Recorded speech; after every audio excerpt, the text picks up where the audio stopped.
SoFi loan application stuck, how to fix it today.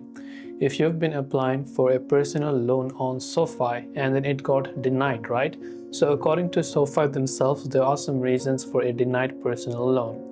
The first reason is the low income. So if lenders may worry about your ability to repay a loan if your income is too low.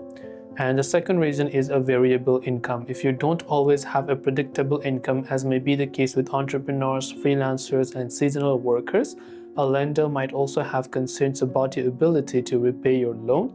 Third is unsteady work history. So another reason that lenders may feel you are not a good candidate for a personal loan is if you are in and out of the job market.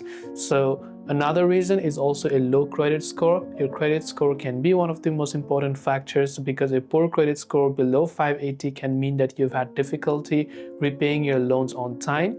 High debt to income ratio. So your debt to income or DTI ratio is the amount of debt you carry relative to your income. You can determine yours by adding up all your monthly debt payments and dividing that by your monthly income.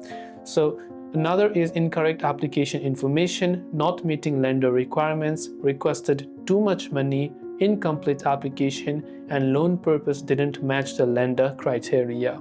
So it's also worth noting that even if you were pre-approved for a personal loan, you might still ultimately be denied.